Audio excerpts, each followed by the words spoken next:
ನನ್ನ ಹೆಸರು ವಿವಾನ್ ಪಿ ಗೌಡ. ನಾನು ವಿಲ್ರೋಕ್ ನ್ಯಾಷನಲ್ ಪಬ್ಲಿಕ್ ಸ್ಕೂಲ್ 3ನೇ ತರಗತಿಯಲ್ಲಿ ಓದುತ್ತಿದ್ದೇನೆ. ನಾನು ಒಂದು ಜಂಬದ ಕೋಳಿಯ ಕಥೆಯನ್ನು ಹೇಳುತ್ತೇನೆ. ರಾಮಪ್ಪನ ತೋಟದಲ್ಲಿ ಕೋಳಿ, ನಾಯಿ, ಹಸು, ಕುರಿ, ಎಮ್ಮೆ, ಹಲವಾರು ಪ್ರಾಣಿಗಳು ವಾಸವಿದ್ದವು. ಅವುಗಳಲ್ಲಿ ರಾಮಪ್ಪನು ಬಲು ಮುದ್ದಾಗಿ ಸಾಕಿದ ಕೋಳಿಯೊಂದು ಸದಾ ಜಮ್ಮನಿಂದ ಬಡಾಯಿ ಕೊಚ್ಚಿಕೊಳ್ಳುತ್ತಾ ಸುರದಸುವುದು ನನ್ನಿಂದಲೇ, ನಾನು ಕೂಗದಿದ್ದರೆ ಬೆಳಕೆ ಆಗುವುದಿಲ್ಲ, ಇಲ್ಲಿ ನಾನೇ ಶ್ರೇಷ್ಠ ಎಂದು ತಿರುಗಾಡುತ್ತಿತ್ತು. ಒಂದು ದಿನ ರಾಮಪ್ಪನ ತೋಟದ ಮನೆಯ ನಾಯಿ ಮರಿ ಹಾಗೂ ಕೋಳಿ ನಡುವೆ ಜಗಳ ನಡೆದಿತ್ತು. ಕೋಳಿಯು, ಓ ನಾಯಿ ಮರಿಯೇ, ಬರೀ ಅಳಿದುಳಿದು ಎಂಜಿಲು ತಿಂದು ಬಾಳುವವನು ನೀನು, ಮನೆ ಕಾವಲಿಗಿರುವ ನೀನು ನನ್ನ ಜೊತೆ ಎದುರಾಡಬೇಡ ಎಂದು ಧಿಮಾಕಿನ ಮಾತನಾಡಿತು. ಈಗ ನೀನು ನನ್ನ ಹತ್ತಿರ ಕ್ಷಮೆಯನ್ನು ಕೋರು, ಎಲ್ಲದಿದ್ದರೆ ನಾಳೆ ನೀನು ಸೂರ್ಯೋದಯವನ್ನು ನೋಡಲ್ಲ ಎಂದು ಎವರಿಸಿತು. ಎಲಾಯ್ ಕೋಳಿಯೇ, ನಿನ್ನ ಹಾಗೆ ನಾನು ನನ್ನಿಂದಲೇ ಎಂದು ಮೆಳೆದಾಡಿದ ಘಟಾನುಘಟಿಗಳೆಲ್ಲ ಇಂದು ತಣ್ಣಗೆ ಮಣ್ಣಲ್ಲಿ ಮಲಗಿದ್ದಾರೆ. ನೀನು ಯಾವ ಲೆಕ್ಕ?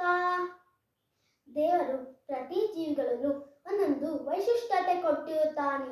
ನಿನ್ನ ವೈಶಿಷ್ಟ್ಯತೆ ಸೂರ್ಯೋದಯಕ್ಕಿಂತ ಮುಂಚೆ ಕೂಗುವುದು, ನನ್ನ ವೈಶಿಷ್ಟ್ಯತೆ ಆದಿ ಆಡೊಡನೆ ಮನೆ ಕಾಯುವುದು. ಈ ಭೂಮಿಯಲ್ಲಿ ಯಾರೂ ಮೇಲಲ್ಲ, ಯಾರೂ ಕೀಳಲ್ಲ. ಇದನ್ನು ಪ್ರತಿ ಜೀವಿಯು ಅರಿತು ನಡೆದರೆ ಪ್ರಪಂಚ ಸುಂದರವಾಗಿರುತ್ತದೆ ಎಂದು ಸಮಾಧಾನದಿಂದ ಉತ್ತರಿಸಿತು ನಾಯಿ ಮರಿ. ಮನೆ ಕಾವಲಿಗಿರುವ ನೀನು ನನಗೆ ಪಾಠ ಮಾಡಬೇಡ.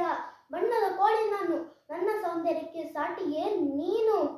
ನನ್ನ ಧ್ವನಿಗೆ ಮನಸೋತು ಮಲಗಿರುವ ಸೂರ್ಯದೇವನೇ ಎದ್ದು ಬರುವನು ಎಂದು ಜಂಬದ ಮಾತನಾಡಿತು.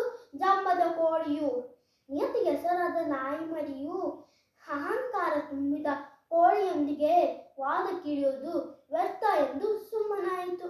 ಮಾರನೇ ದಿವಸ ಎಂದಿನಂತೆ ಸೂರ್ಯೋದಯವಾಯಿತು. ಆದರೆ ಕೋಳಿಯ ಸುಳವೇ ಇರಲಿಲ್ಲ.